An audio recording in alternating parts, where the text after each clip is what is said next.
Hello everyone, this is Vinay Sharma. और जैसे कि हमने लास्ट लेसन अगर आप मेरा देखोगे तो हमने ऑलरेडी एक नया सीरीज स्टार्ट किया है, मोशन फॉर क्लास 9th। अब जो है अब हम पढ़ने जा रहे हैं उसी सीरीज का पार्ट सेकंड, जिसमें हम स्पीड एंड वेलोसिटी पढ़ेंगे। सो तो चलिए आज का लेसन स्टार्ट करते हैं। क्या है स्पीड, क्या है वेलोसिटी, और उससे रिलेटेड कुछ अच्छे अच्छे क्वेश्चंस भी करते हैं। मेरा प्राइम मोटो है ये वीडियो लेक्चर्स बनाने के पीछे कि स्टूडेंट्स को अच्छा कमांड मिले क्वेश्चंस के ऊपर। फिजिक्स क्वेश्चंस का ही गेम होता है, थ्योरी तो आप कभी पढ़ लोगे। चलिए तो आज का लेसन स्टार्ट करते हैं regarding the speed and velocity. तो सबसे पहला टर्म इसमें अगर आप कुछ देख रहे हो तो वो है आपका speed. So what is speed? Speed जो होता है वो एक्चुअल एक सिंपल डेफिनेशन से शुरू करते हैं हम। Distance covered per unit time is called as speed. ये सभी जानते हैं, पर यूनिट टाइम पे आप कितना डिस्टेंस कवर कर रहे हो वही आपका स्पीड है। जैसे कि मान लो एक कार मूव कर रहा है 100 किलोमीटर पर आवर से, या फिर अपन वॉक कर रहे हैं 20 मीटर पर सेकंड से। सो ये सब स्पीड के एग्जाम्पल हो गए। तो स्पीड क्या है ना भाई, स्पीड बेसिकली स्पीड एक स्केलर क्वांटिटी है। स्पीड एक स्केलर क्वांटिटी है। स्केलर क्वांटिटी का मतलब होता है जिसकी सिर्फ वैल्यूज या फिर मैग्नीट्यूड होती है, जिसकी कोई डायरेक्शन नहीं होती है। अगर मान लो किसी की स्पीड अगर 100 किलोमीटर पर आवर है, जिसका मतलब ये नहीं है कि उसकी कोई डायरेक्शन है, ठीक है, बस वो एक सर्टेन वैल्यू है। चलो, और इसकी जो ऐसा यूनिट होती है उसे मीटर पर सेकंड में इसको नापते हैं, और क्वेश्चंस में किलोमीटर पर आवर में भी दे सकता है, तो आपको उसको कन्वर्ट करना पड़ेगा एसआई के लिए। और स्पीड कभी भी जीरो नहीं हो सकता है, और स्पीड कभी भी जीरो नेगेटिव भी नहीं हो सकता है। चलो, तो ये सब बेसिक पॉइंट्स है स्पीड को लेके। Next is velocity. So what is velocity? Velocity is displacement covered per unit time. मतलब समय के अकॉर्डिंगली आप डिस्प्लेसमेंट कितना कवर कर रहे हो, पर यूनिट टाइम में डिस्प्लेसमेंट कितना कवर कर रहे हो, वो आपका कहलाता है वेलोसिटी। अब आप थोड़ी सी यहाँ पे अलग बात है, वेलोसिटी एक स्केलर क्वांटिटी नहीं है, वेलोसिटी एक वेक्टर क्वांटिटी है। वेक्टर क्वांटिटी का मतलब अगर आप मान लेते हैं 100 किलोमीटर पर आवर के स्पीड से मूव, मतलब वेलोसिटी से मूव कर रहे हो, और आप डायरेक्शन भी बता रहे हो कि हाँ मैं 100 किलोमीटर पर आवर में ईस्ट की तरफ जा रहा हूँ या वेस्ट की तरफ जा रहा हूँ, तो हम उसे वेलोसिटी कहेंगे। अगर ऐसे ही सिंपली कह दे 100 किलोमीटर पर आवर जिसमें हमने डायरेक्शन नहीं बताया था, वो स्पीड होगा। इसका जो आपका ऐसा यूनिट होता है ये भी आपका मीटर पर सेकंड होता है, और कभी कभी क्वेश्चंस में किलोमीटर पर आवर में भी गिवन रहेगा, तो आपको कन्वर्ट करना पड़ सकता है। और वेलोसिटी जो है जीरो भी हो सकता है और नेगेटिव भी हो सकता है, क्योंकि ये एक वेक्टर क्वांटिटी है। हर एक वेक्टर क्वांटिटी जीरो नेगेटिव कुछ भी हो सकता है। तो क्या है मैथमेटिकली फॉर्मूला क्या है? Speed is equal to distance by time. ये अपन 7th 8th क्लास से ही पढ़ते हुए आ रहे हैं, तो इसको मैथमेटिकली फॉर्मूला वाइज शो करते हैं, S is equal to D by T. उस तरह से वेलोसिटी का फॉर्मूला होता है displacement by time, that is V is equal to small D by T. दिखाने का तरीका है, आप किसी से भी दिखा सकते हो। ये है मैथमेटिक फॉर्म्स, उसका मैथमेटिकल फॉर्म्स। अब आके बात करते हैं एवरेज स्पीड क्या है। एवरेज स्पीड का मतलब होता है टोटल डिस्टेंस ट्रेवल्ड या total distance covered by total time taken, वही आपका एवरेज स्पीड है। इस पे एक बहुत ही अच्छा क्वेश्चन हम नीचे करने वाले हैं, आपके सारे कंसेप्ट क्लियर करेगा वो। Next is average velocity. Average velocity का मतलब total displacement covered by total time taken. मान लो आप 3-4 बार डिस्टेंस मान लो कवर किए, एक बार 5 मीटर चले, एक बार 7 मीटर चले, एक बार 8 मीटर चले, तो जितना भी डिस्टेंस ट्रेवल किए सबको जोड़िए, और इन सारे डिस्टेंस को कवर करने में कितना समय लगा उन सारे टाइम को जोड़िए, और दोनों का रेशियो ही आपका एवरेज स्पीड देगा। वही हाल यहाँ पर एवरेज वेलोसिटी में। आपने 3-4 बार मान लो डिस्प्लेसमेंट किया, मान लो 3 मीटर 4 मीटर 5 मीटर, तो इन 3 4 5 को तीनों को ऐड करो तो वो टोटल डिस्प्लेसमेंट दे देगा। और टाइम मैंने इन सारे डिस्प्लेसमेंट्स को कवर करने में इंडिविजुअल टाइम कितना लगा, मान लो कुछ कुछ टाइम लगा, तो उस टाइम से दोनों का रेशियो को एवरेज वेलोसिटी दे देगा। तो इन सारे कंसेप्ट्स को पढ़ने के बाद अब बारी आती है एक क्वेश्चन करने का, जिससे हम कैसे इन फॉर्मूलाज को यूज करेंगे नॉर्मल फिजिकल प्रॉब्लम्स में, हम वो बताने वाले हैं। So the first question is, if perimeter of a circular path, देखो ये सर्कुलर पाथ है, is 10 pi metre, find speed slash velocity of ants 1 and 2 moving from A to B in 5 second. सवाल ऐसा कुछ कह रहा है कि आपकी दो चींटियां हैं, एंट 1 एंड एंट 2।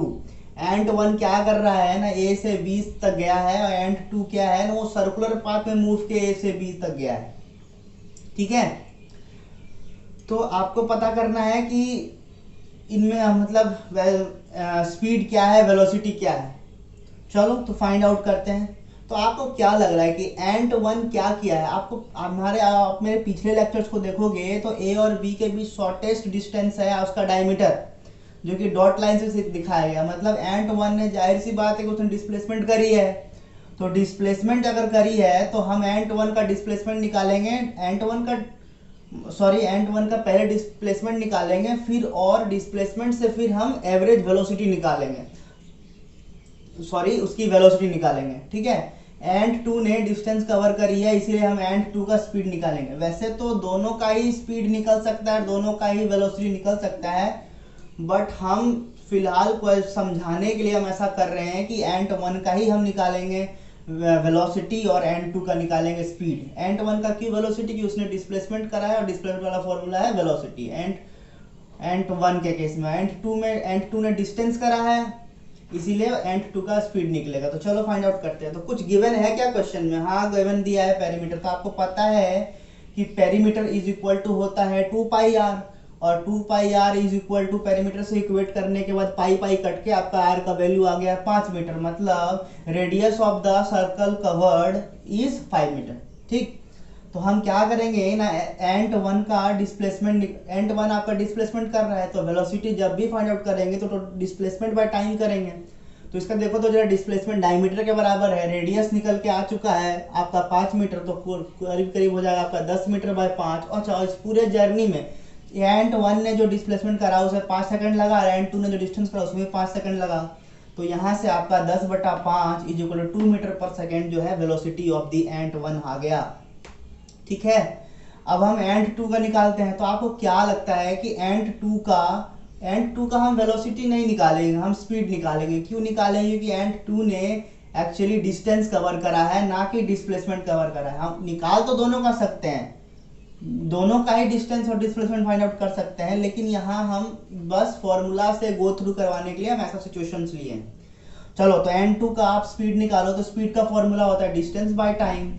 तो आपको ने पता है कि ए से बी में एंट टू गया है, तो वो हाफ ऑफ द पेरीमीटर को कवर किया है, तो जो डिस्टेंस कवर हो जाएगा वो 2πr/2। तो यहां से आ जाएगा πr, और रेडियस यहाँ 5 मीटर है, इसलिए 5π हो जाएगा डिस्टेंस, और टाइम लग गया 5, इसीलिए जो आंसर आएगा वो 5π/5 is equal to pi metre per second. तो ये आपका स्पीड हो गया। ठीक है, तो आपको पता चल गया होगा कि हमने कैसे फॉर्मूलाज वगैरह यूज करा है। एक और बढ़िया क्वेश्चन लेके आया हूं आपके लिए, जो कि एवरेज स्पीड और एवरेज वेलोसिटी पर बेस्ड है और निकालना है। तो आपका ए दो टाउन है, एक टाउन ए है, एक टाउन बी है। मान लो अगर एक बंदा ए टाउन से बी टाउन तक गया 20 किलोमीटर पर आवर से, और वो वापस बी से ए आ गया, तो इसके पूरे जर्नी में मतलब इसका क्या था एवरेज स्पीड और क्या था उसका एवरेज वेलोसिटी, ये निकालना है। अगर दोनों टाउन के बीच का सेपरेशन 60 किलोमीटर है तो ये है क्वेश्चन। फिगर को देख के क्वेश्चन मैंने बनाया। तो हमने क्या करा ना, सबसे पहले चलो हम उस बंदे का हम एवरेज वेलोसिटी फाइंड आउट करते हैं। तो एवरेज वेलोसिटी का फॉर्मूला होता है total displacement covered by total time taken. Since एक बंदा ए से निकला गया बी तक और वापस ए में आ जाता है, इसीलिए उसने जो डिस्प्लेसमेंट कवर करी है वो है 0, इसीलिए उसका जो एवरेज वेलोसिटी भी वो आएगा 0। यानी कि 0 मान लो से टी टाइम लगा पूरा कवर करने में, तो 0/t इज इक्वल टू 0। मतलब total average velocity of his journey is 0। Next बात करते हैं एवरेज स्पीड। तो ये देखो, तो ये बात बिल्कुल सही हो गया, वेलोसिटी 0 हो सकता है as shown in the question. अगला क्वेश्चन है एवरेज स्पीड निकालना है। इसमें हम क्या करेंगे, यहाँ total distance covered by total time करेंगे। टोटल डिस्टेंस कितना कवर किया भाई उस बंदे ने 60 किलोमीटर जाने में, 60 किलोमीटर आने में, यानी कि 120 मीटर डिस्टेंस कवर करा है। और कितना समय लगा तो हमें नहीं पता कितना समय लगा। मान लेते हैं कि जाने में लगा t1 टाइम और आने में लगा t2 टाइम, तो हमें ये t1 और t2 निकालना है बस।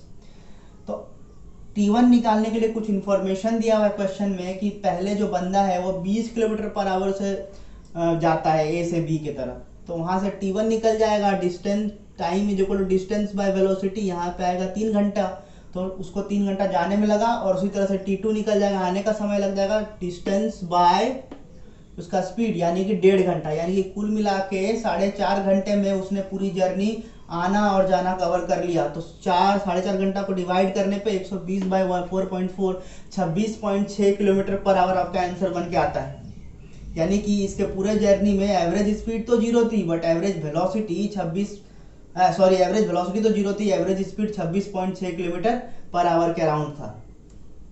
ये सारे ऑपरेशंस हम जीरो एक्सेलरेशन के टाइम पे करते हैं। मतलब ये देखो, ये सारी अगर हम कांस्टेंट स्पीड या कांस्टेंट वेलोसिटी की जब भी बात करते हैं तब उन क्वेश्चंस में एक्सेलरेशन हम जीरो लेके चलते हैं, वहां पे कोई भी न्यूटोनियन प्रिंसिपल काम नहीं करता है। मैं आपको नेक्स्ट क्लास में अपकमिंग पार्ट में न्यूटोनियन प्रिंसिपल्स कराऊंगा, न्यूटोनियंस कराऊंगा इक्वेशंस, तो वो लागू नहीं होगा। ये सिंपल मैथमेटिक्स के क्वेश्चन बन जाते हैं, फिर फिजिक्स का यहाँ कुछ खास रोल नहीं रह जाता है। तो यहाँ लिखा हुआ है all this equations are followed under constant velocity या speed where acceleration is equal to 0। यहाँ पे कहीं भी आपका एक्सेलरेशन का टर्म नहीं है। चलो लास्ट में हम रैप अप करने से पहले एक दो बातें और कर लेते हैं। अगर आपको क्वेश्चन में दिया हुआ है convert 18 kilometre per hour into metre per second, तो उसका एक ट्रिक है। 18 किलोमीटर पर आवर को मीटर पर सेकेंड में अगर गुना करना है, इसको 5/18 से मल्टीप्लाई कर दीजिए, 18 कट जाएंगे और आपका आंसर आ जाएगा 5 मीटर पर सेकंड। उसी तरह अगर आपको कोई बोले कि 10 मीटर पर सेकंड को आप किलोमीटर पर आवर में कन्वर्ट करो, तो क्या करेंगे ना, हम इस बार 5/18 से मल्टीप्लाई नहीं करेंगे जबकि 18/5 से करेंगे और कुल मिला के कट के 36 किलोमीटर पर आवर आ जाएगा। So this completes the entire topic or the entire concepts related to speed, velocity, average velocity. So the next part will be on new equations of motions. तो हम अगला video equations of motions पे करेंगे।